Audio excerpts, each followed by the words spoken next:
There is a sound you cannot hear, but your body remembers it perfectly. It is the language of oncoming disasters, the silent roar of a predator before it strikes. We call it infrasound, frequencies below 20 hertz. Invisible, untouchable, yet capable of weaponizing your own nervous system against you. In the 1960s, a French scientist named Vladimir Gavreau noticed his entire team felt suddenly, inexplicably ill. People were weeping, overcome with a wave of pure, unadulterated panic. The culprit? A giant malfunctioning industrial ventilator behind the wall. It was vibrating at 7 hertz. Gavreau realized he hadn't just found a mechanical flaw.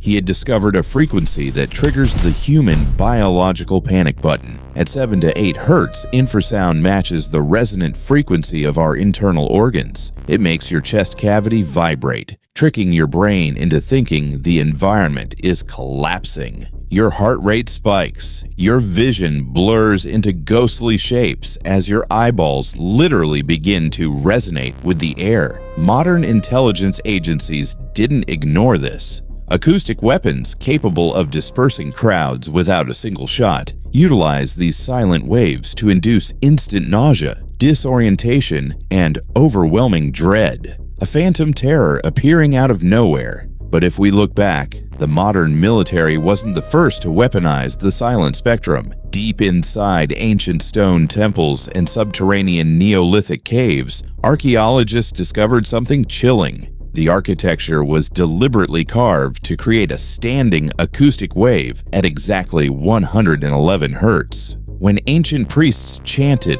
this specific echo altered human brain activity, turning off the region responsible for logic and plunging the ritual participants into trance-like states or divine terror. They knew the code. They built amplifiers for the unseen. The next time you enter a room and feel an icy shiver down your spine for no reason, don't look for ghosts. Listen to the silence. It might be speaking directly to your subconscious. This is ArcanumX.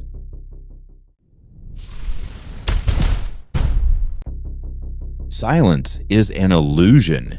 We live in a sea of vibrations, most of which we can't even hear. But what if sound isn't just for listening? What if sound is a tool for lifting the world? In modern labs, scientists use acoustic levitation. By overlapping ultrasonic waves, they create pressure pockets that can hold objects in midair. It's not just water droplets. They are levitating heavy metal spheres and even small living organisms. Gravity is being bypassed by a hum you can't even perceive, but sound is a double-edged sword. At the right frequency, vibrations don't just lift, they shatter. Every object in the universe has a resonant pulse. Find it, and you can crumble granite into dust or make the impossible weightless. We are only beginning to relearn the language of the cosmos. Now, look at the past. Giant stones in Baalbek and Egypt weighing hundreds of tons. No cranes, no engines. Ancient legends speak of chants and trumpets that made stones weightless. Was it magic, or did they possess a lost frequency, a code that turned stone into air? The next time you clap your hands, remember, you are releasing a force that could move mountains. This is ArcanumX.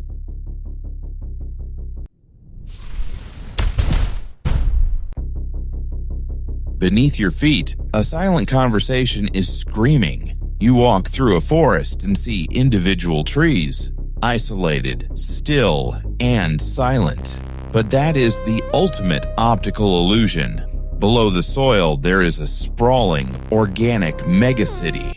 A biological internet that predates humans by millions of years. This is the Wood Wide Web, a complex network of mycelium, tiny fungal threads that connects every root to every leaf. It's not just a physical connection, it's a high-speed data line. Trees aren't competing, they are collaborating. They send chemical signals to warn neighbors of approaching pests. They even transport sugar and nutrients to nursing stumps, keeping their ancestors alive long after they should have withered. But there's a dark side. Some orchids have learned to hack this network, ghosting the lines to steal nutrients from unsuspecting oaks. It is a world of alliances, espionage, and sacrifice. The forest doesn't just grow, it thinks. It remembers. It breathes as a single, massive collective intelligence. Next time you step into the woods, remember, you aren't walking among trees. You are walking on top of a brain. A secret world that doesn't need eyes to see you. This is ArcanumX.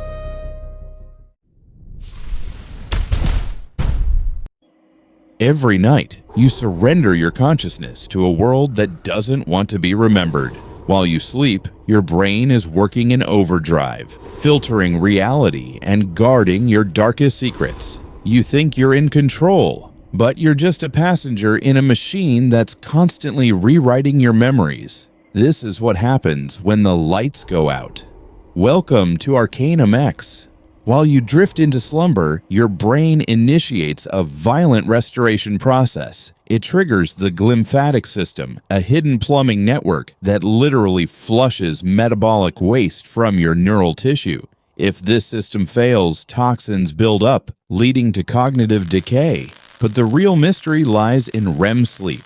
During this phase, your brain is as active as when you're awake, creating hyper-realistic hallucinations we call dreams. To prevent you from acting out these often violent visions, your brainstem sends a signal to paralyze your entire body. It's a biological safety switch. Yet for millions, this switch glitches. You wake up unable to move, trapped in a state of sleep paralysis, where your mind projects shadows into your room. You aren't just dreaming. You are witnessing your brain's inability to distinguish reality from the abyss. This is the price we pay for the hardware we didn't choose. Have you ever experienced a déjà vu so powerful it felt more real than your current life? Have you ever felt a paralyzing fear of heights or snakes, even though nothing traumatic ever happened to you? What if I told you that your fears, your tastes, and even your dreams aren't actually yours? They are echoes of those who lived hundreds of years before you.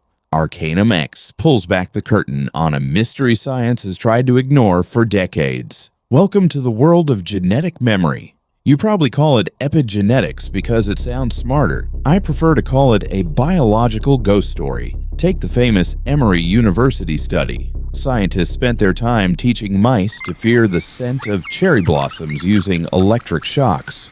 A bit cruel, perhaps, but here's the real punchline. The offspring of those mice, and even the generation after them, creatures that had never seen a flower or felt a spark, collapsed in pure instinctive panic the moment they caught that scent. The trauma wasn't just a bad memory. It was physically etched into their DNA.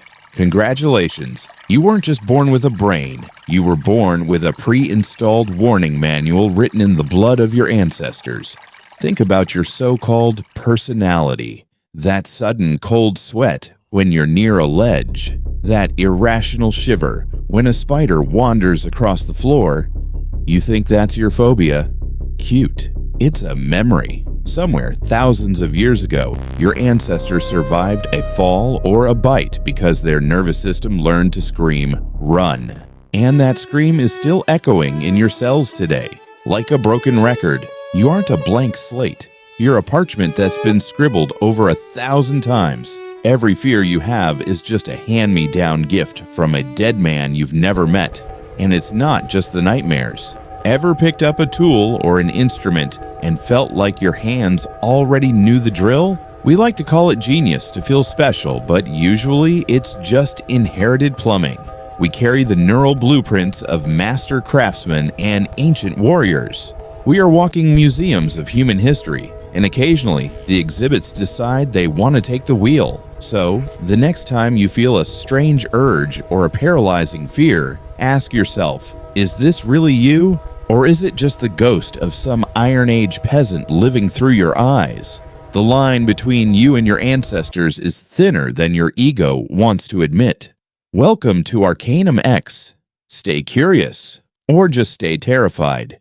It's probably in your genes anyway.